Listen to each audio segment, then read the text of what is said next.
सुप्रभात प्रिय विद्यार्थियों।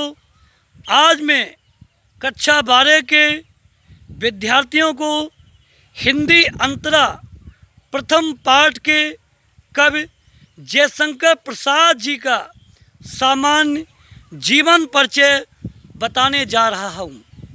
हिंदी साहित्य के आधुनिक काल के सशक्त कवि तथा छायावादी काव्यधारा के प्रतिनिधि कवि जयशंकर प्रसाद जी का जन्म 30 जनवरी 1889 ईस्वी को उत्तर प्रदेश के काशी नामक स्थान में हुआ था।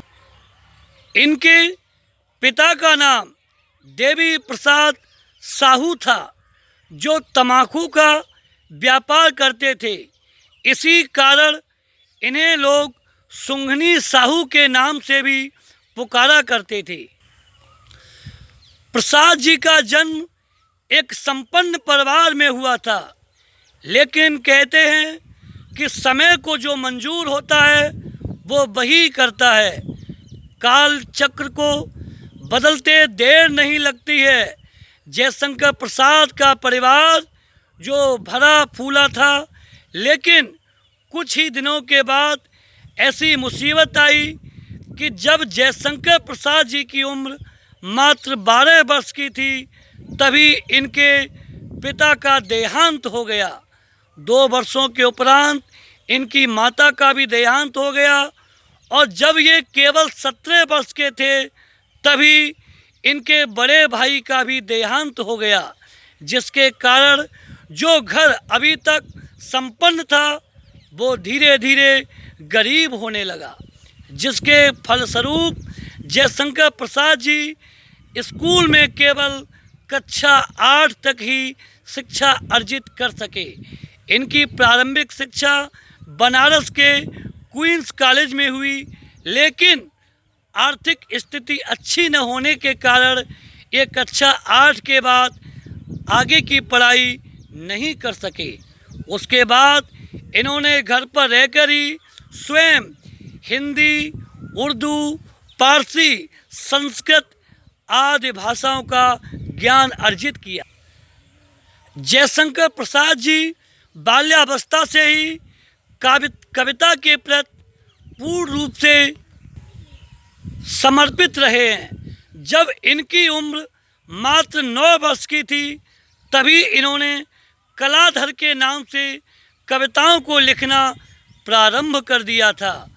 प्रारंभ में ये ब्रजभाषा में लिखते थे, लेकिन समय के बदलाव को देखते हुए धीरे धीरे ये खड़ी बोली में कविताओं को लिखने लगे। प्रसाद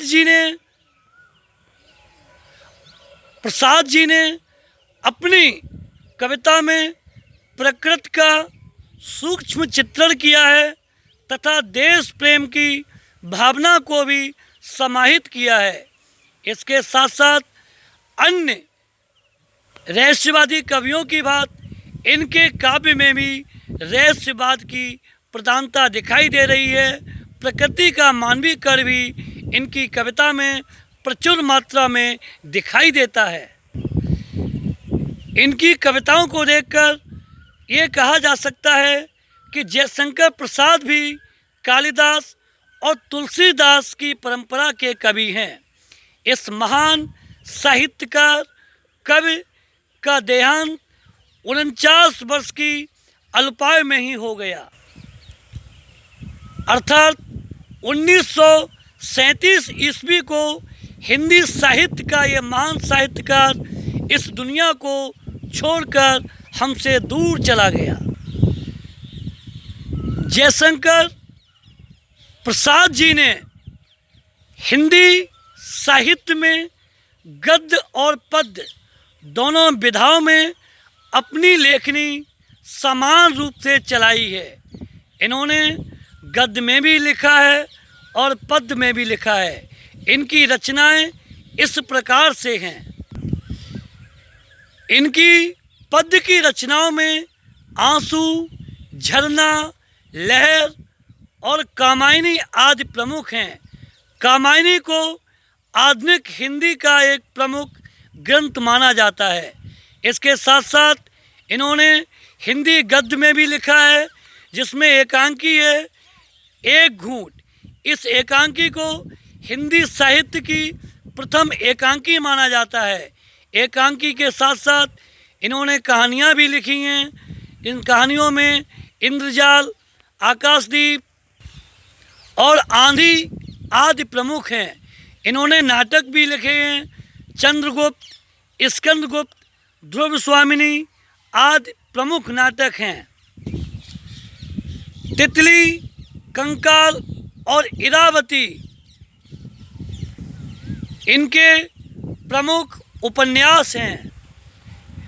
इस आधार पर कहा जा सकता है कि जयशंकर प्रसाद हिंदी साहित्य के एक महान साहित्यकार हैं। प्रिय विद्यार्थियों, आज मैंने आपको जयशंकर प्रसाद के सामान्य जीवन परिचय के बारे में बताया। कल मैं आपको देवसेना का गीत पढ़ाऊंगा, जिसकी व्याख्या करूंगा। नमस्कार।